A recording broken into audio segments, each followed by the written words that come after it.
Hey guys, Dr. Joseph Bogart here, and today we're going to be talking about the bed, where the magic happens. And no, I'm not referring to the hibbity-dibbity. I'm referring to deep recuperative sleep. Why? Because sleep is when your body heals from all the stress that it's been under throughout your day, whether it's working out, not working out, sitting at a computer too long, stress, aggravation, poor nutrition, or an injury. So, let's get into the best sleeping positions as recommended by us.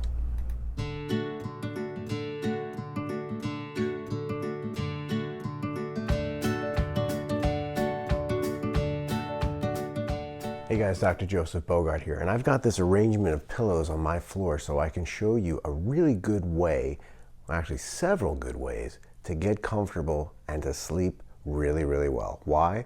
Because your bed is your sanctuary, and how you sleep can determine how well your body heals and repairs itself from all the stresses of your daily activities, whether it be working out, not working out, sitting at the computer, mental stress, aggravation, or trying to heal from injuries or other problems that you may have. So if you have neck pain, shoulder pain, hip pain, back pain, knee pain, or any of the other complaints that you may have, the way you sleep can really make a difference in your life. Watch how I like sleeping.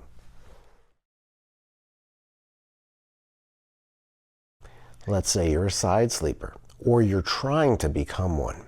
Let me show you some great ways to do that with these 4 pillows around you. Number 1, you want a good thick, because unless you're really, really small or a child, you want a relatively thick pillow between your knees. Sometimes you may find it most comfortable to have it between your legs, not just your knees, so that you have even space. If that bothers your hips, you can have your feet come together, but you definitely want that space between your knees. You want a relatively thick pillow here, because think about the distance between your head and your shoulder, and you want a nice firm pillow behind you.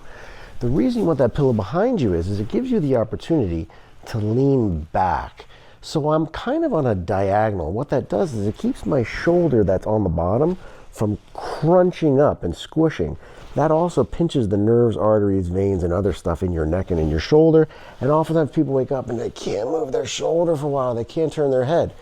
But if you're in a neutral position and you lean back like this, my shoulders stay pretty well open and I'm in a relatively neutral position.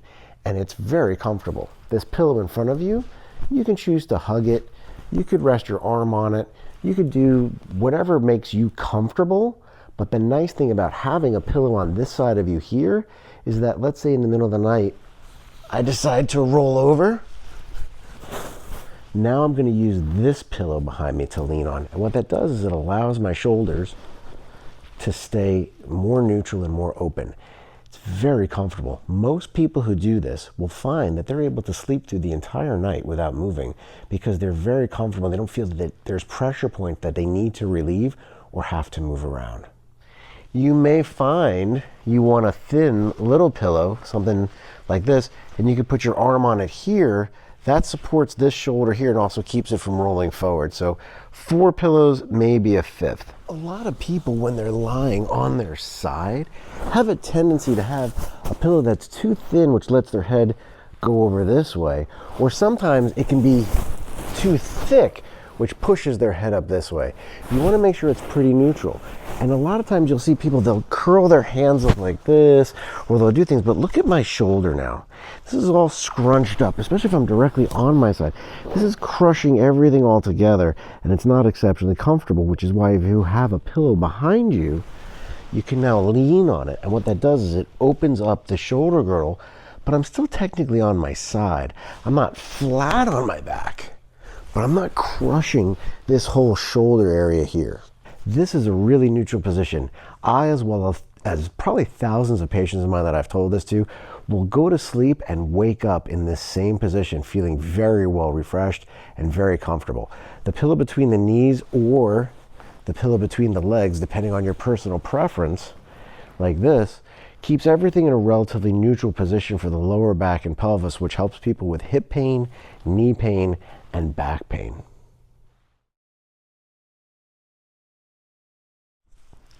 All right, guys, so if you're gonna sleep on your back, it's a really good idea to have some kind of a decently thick pillow underneath your knees.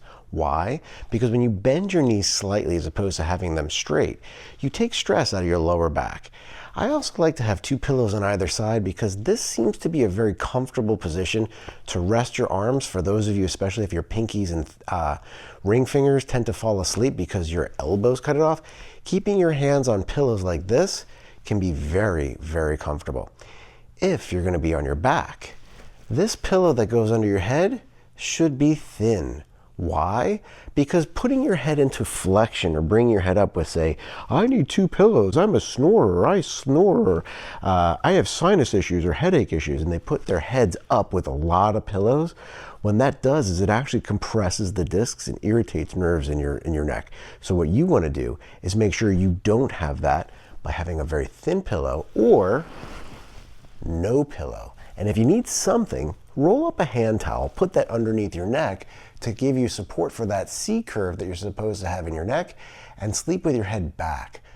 A hand towel, this is a small little microfiber towel, it's going to be too small, but something like that, put that behind your neck and lie on your back. That's going to give support to your cervical curve. Believe it or not, it feels very comfortable, especially if you have neck pain. Hey, I'm Dr. Blake Tishman. I wanted to show you 2 positions that you can sleep in for a great night's sleep. First position I recommend is a side sleep. Your goal is to let your pillows do the work, so you're going to get everything nice and balanced up here, balance in between the legs, just let everything relax so your body can heal. Easy thing to do, just get a nice big pillow. It doesn't have to be this big. This one will definitely do it. Get your pillow all the way down to your ankles. Make sure it's going to separate everything fully. Keep everything nice and relaxed here. You got that there, your lower half is good.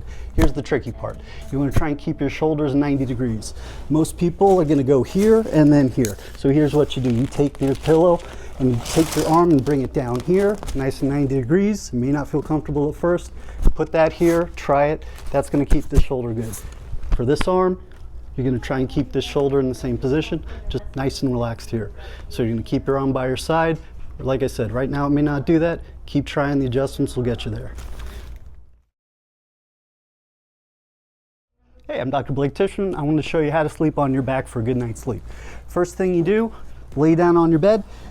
I want you to bend your feet where they're comfortable laying flat. That may be a little bit high for you, but that's about where you should keep your pillow. That's going to keep everything relaxed. You can use that same type of pillow, just get it underneath there, just keep it nice and relaxed.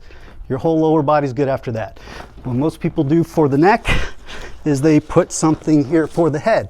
It's going to feel better, but it's not going to heal better. Take that pillow, get it nice and underneath the curve of your neck. If you need an additional pillow for your head, then add it there. Otherwise, if you put it here, this is going to start pushing everything forward. So again, just keep it right here.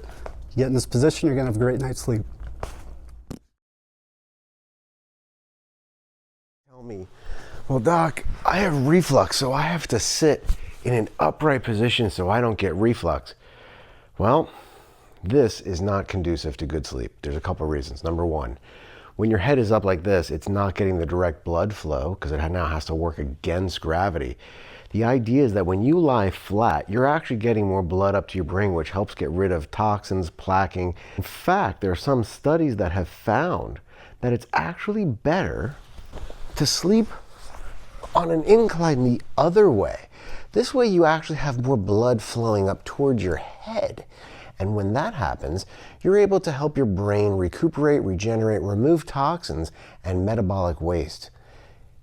This feels pretty good. But I can actually feel just by doing this, by propping my legs up and having me kind of on this angle, I could feel pressure going up towards my head. So if you don't like that, don't do it, but it's an option.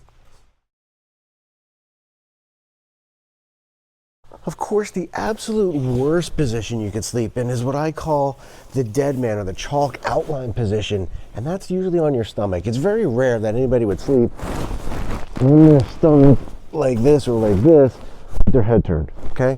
It's just most people don't find that comfortable. What most people do is they'll put one hand under and they'll be in this position with one knee up.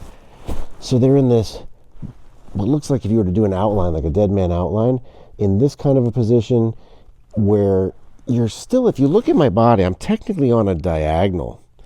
sometimes they'll prop up a pillow underneath their knee like this, and this feels kind of cool, but technically I'm on a diagonal. And what I found is by doing the position that I'm recommending for you, where you have a pillow between your knees here and one behind you, you're also on a diagonal in the other plane, this way versus this way. And your brain actually kind of likes that, especially if you were or are a stomach sleeper. I personally was a stomach sleeper for many years until I started waking up and I couldn't feel my hands for about 10 or 15 minutes, and I said, I gotta find a better way. So I found this way, and I'm sharing it with you because it works. Thanks for watching. Stay tuned for more healthy tips and better ways to do things ergonomically to help your body function and feel fantastic. I'm Dr. Joseph Bogart. Good night.